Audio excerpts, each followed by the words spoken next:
too, am a survivor. My eroded coat, dappled with lichen and stars. My spirited tail has long snapped off. One millennium and then another have wheeled on by, since the potter, squatting on his dusty stool, thumbed my jowls to the perfect roundness. A gesture tender, despite the production line, and nicked my nostrils in this haughty flare. Stocky, they call me in the catalogue. I admit, though hollow, my belly's a swollen gourd, Buddha fat. Ears pricked, mane brush stiff, my grin is quizzical, sometimes even a grimace behind the smudgy glass. My hooves were kept impeccably square by the clay ranks of imperial grooves. Reserved for only the finest tombs, my kind map out the trade between civilizations. One squat stallion for 50 bales of silk. They rolled out the Silk Road before us, all the way to the walled city of Chang'an. The Han Emperor sent for us to fill his echoing stables. He called us his Tianma, celestial horses, expecting our hardy stock when the time came at last to carry him up the narrow passes into heaven. Some nights I dream of galloping across plains, the herds sweat around me, tart as highland apricots, far blue peaks retreating into memory.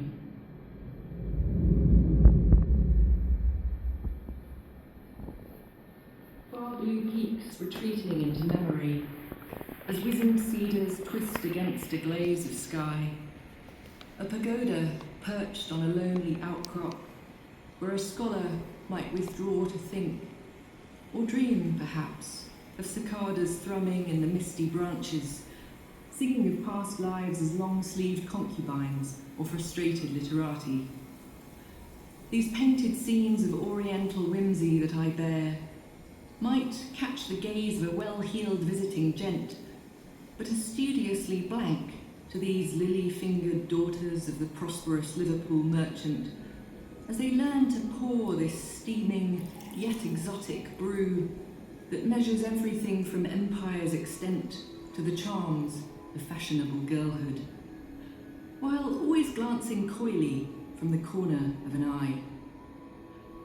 I watch it all from my silver tray and try not to think of the time the footman, unfortunately named, lost his footing and flung me clean into the air, scattering my precious cargo all over the Turkish carpet. Thank goodness its pile cushioned my fall. Though I might, like it, have hailed from foreign shores, I've made a home for myself, you see. One day, the English will forget who invented tea.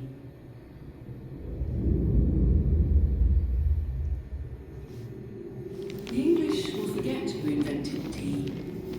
The way you might not guess at first who made me or why.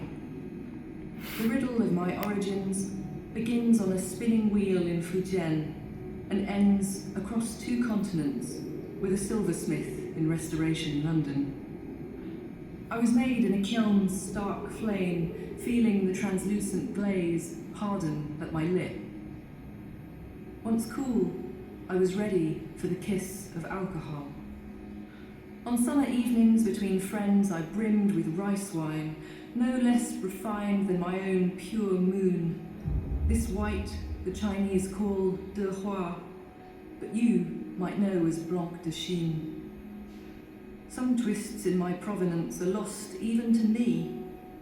A Pope's embassy, the halls of Versailles, hands that held me up to the light in awe at my lustre, placed me in locked cabinets with seahorses, sextants, unicorns' tails. But somewhere along the way, that clod of a smith insisted on gilding the lily. I still remember the grip of those red-hot scallops clamped around my rim, the strange weight of this metal foot. Never again will I rise for a toast against the night's black cloth. Remade in your imagination, a sugar bowl. The brittle lumps would clink against my delicately tapering sides like coal into a pail. A creature of two worlds, but belonging to none. Tell me, is there a word for it in this new tongue?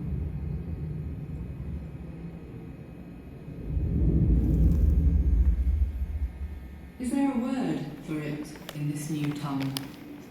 The class of ships the Portuguese named Caravella and the French Carac.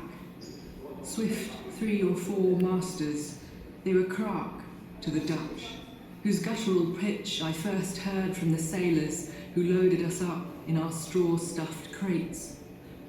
Porcelain vessels of diverse sorts, the manifest called us, stowed by the hundreds of thousands. Wares named for those stately ocean-going craft, sailing homeward from the mythic east, freighted with silk and damask, barrels of oakum, quicksilver, cinnabar, camphor, till disaster struck, wrecked off Goa's golden coast. As the cold current of decades flowed past us, my stacked brethren crusted with barnacles and powdery salt, mouths filling up with silt. Still, some of us continued to gleam like the shells that yawned in those depths.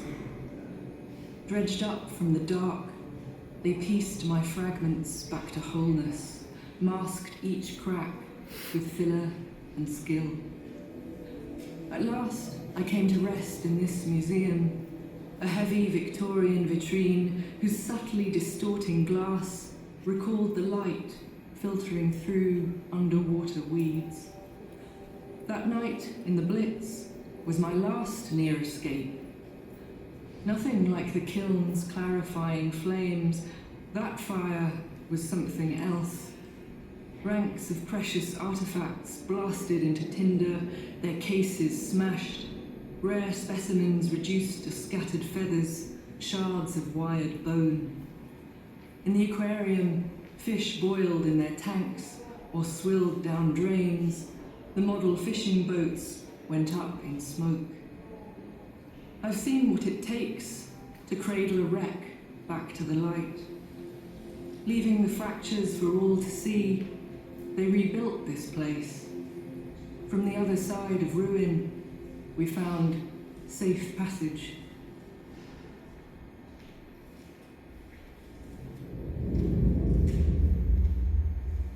From the other side of ruin, we found safe passage. A queer old pair, like two left shoes, male and male. You can tell by the ribboned balls we crook beneath our left front paws. Widowers. Our long-lost mates, yin to our yang, once dandled upturned cubs like eerie miniatures to signal their maternal sides. Still, we're not unscathed. A singed mane, a broken spout, betray a tragic history you'd never guess from these benignly dentured grins. Panting, we proffer the leashes gripped between our teeth, as if bounding up for walkies. You might forget our role, ferocious guardians flanked either side of a traditional door or shrine, driving off ill spirits with a deep-bellied growl, or a puff of smoke from the other end's hole. Thrust together by chance or a canny auctioneer, we muddle along. 2 centuries on, we hardly ever quarrel. Not exactly native here, we're adopted denizens. We haunt your country piles, never quite blending in. Most recently, we took up station on a dusty English mantelpiece to sentinel, it seemed, a carriage clock. We did this duty solemnly, heads erect, ready to leap like Secret Service agents from our blocky pedestals. As for that spell in the museum store, let's not go there. We still shiver at the sight of bubble wrap. We are lions, you know. The dog thing's a common misconception amongst foreign ghosts like you. True, we do resemble pug-nosed Shih Tzus, but that's simply because our maker never saw a lion up close, living as he did on China's east coast. The lady of the house would stroke our backs with their armoured plaits, more flamboyant than hers, admiring this fine green glaze.